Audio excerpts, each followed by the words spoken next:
Hello everybody, I know this is probably a tiny bit later of a video, but I still wanted to get it out because I thought it was a really cool thing and I want to try it. So, Juggalo Day was a few weeks, well, about a week ago-ish?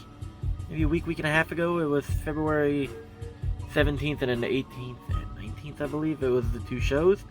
But the EP Wicked Vic came out, and I did talk about the Hungry Like the Wolf cover that was on it, and I compared that to the Twisted one. Now I just wanted to do a whole kind of, whatever you call it, like an album review basically. I am horrible at this stuff and I barely do it. So I was lucky enough to have a friend of mine now pick it up at the show, and look how cool that is overall. I don't really open my CDs much anymore just because, I don't know, I don't really listen to them. I listen to the records more. But it says Wicked Vic The Weed right on the side there, if you can see it. That's the spine. Looks nice. And then on the back, I believe, I don't know who did the artwork. I believe it looks like Tom Wood, so I'm gonna hope it's him. So look how nice that is. And then the track listing. Sorry, I'm trying to not have glare. But the track listing, it says Wicked Vic, which is basically whatever it is, and Insane Clown Bounce, Mutilator, Hyde Park Peddler, Hungry Like the Wolf, and then the Kuma's Timeless remix of Ain't No Time. But I was lucky enough to also, he was able to pick me up a shirt, which I have hanging up there with like the lightning bolt letters that say Juggalo on it. It was like blue and it looks really cool. And he also got me it was like a whooped up sticker, and a little bottle opener. How cool is that? And the cool part is, it lights up, so that's pretty cool. I don't know if I'll actually use this or if it'll just hang on my wall like as a little decoration. But thank you, that was really cool. So, just artwork overall. I've already seen the inside of what it is. If not, it just explains what it is. So artwork overall for the album, I'd give it, I don't know, like an 8 out of 10, maybe a 9 out of 10. Because like, that's obviously just like a remake or a rendition of it, which is still awesome. But like the original artwork, the original like, I don't know what you would call it. It's like, I think it's called the seeds of the Yum Yum flower, or the seeds of it or whatever. It's just like the little side EPs. So for a side EP one, that's not bad. It definitely, I would say, better than the Flip the Rat one.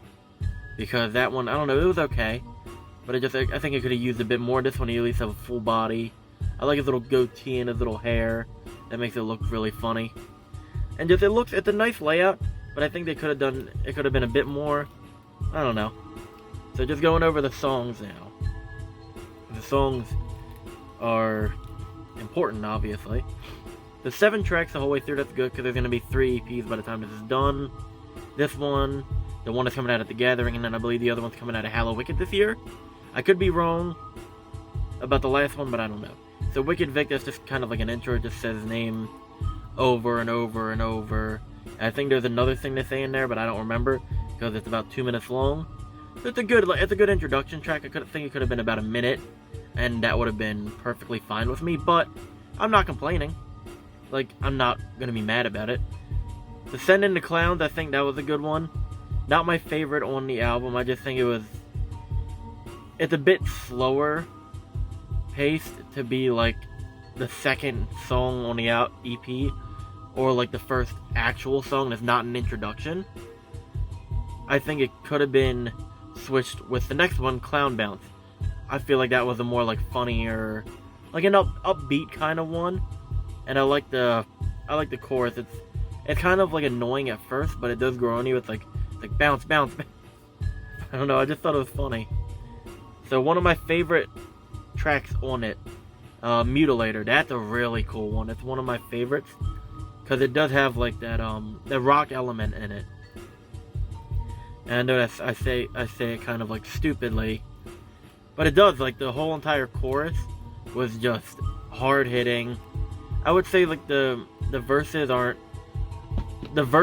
really, they help it, but they're not like something that's like sticks out more. The whole feel of the song together kind of makes it better.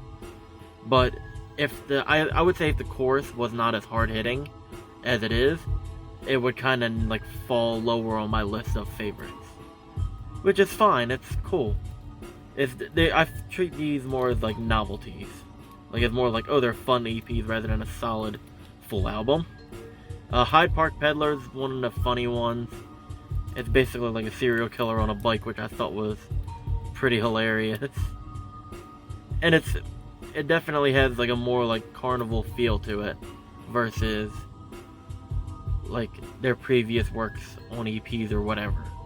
Like in this newer set, like it kind of brings that weird carnival type theme. From what I'm seeing, the whole Yum Yum era kind of does. Like I noticed it a lot in the actual album for it, the Fifth Joker's card of the second deck. So the last two songs, 6 and 7, so Hungry Like a Wolf. We already talked about it a few weeks ago or so. It's funny, it's a novelty song. There's not really much to say about it other than it was just a goofy little fun thing. I don't mind it. And the last one, Ain't No Time, the Kuma's Timeless Remix. That was almost a tongue twister for me. But I would say the remix is okay. I'm not going to bash on it because it is a remix. It's obviously not going to be like the original. I like the original more than this, but this one I can stand listening to. Like I could listen to it and be fine with it. So that's not going to bug me at all. So pretty much like I'm hoping that each of them are like it has whatever the name of the seed is or whatever little flower thing it is supposed to be. And then 1, 2, 3, 4 tracks, like originals. And then I'm hoping that they cover a track for track 6, and then track 7 is just a remix from Yum Yum Bedlam. I think that would be a really cool idea to keep across all of them instead of just having it just be on this album, because that would be weird. But we'll see. One thing I really do hope about, they've done it for every other Joker's card for this second deck. Already. The second deck already has all of them on vinyl. I'm hoping the Yum Yum Bedlam gets released on vinyl, and I hope all of these do too. It would be really cool. I was even thinking maybe, since the last one comes out on Hallowicked, the EP, it would be neat if they did, for Record Store Day Black Friday, a whole Yum Yum Bedlam with the 3 EPs, a vinyl like box set. It would be neat if it was like, so the full album, the main one, what if that was like a double album or whatever with like a pink, green, white swirl, since those are the main colors. And then for each of the weeds or whatever they are, each of the little seeds, pink, white, and green. Like each one gets their own solid one. Have Yum Yum on like a big 12-inch double LP, and then have these on like 10 inches or something. I think that would be neat. But it could go either way. It could not happen. I just think that would be a really smart move, since a lot of people are starting to get into vinyl more. But we'll see what happens. So if you like this review of the EP and you want to see the other ones as they start coming out, let me know down below. Like, comment, subscribe, share, do whatever I can. See you in the next one.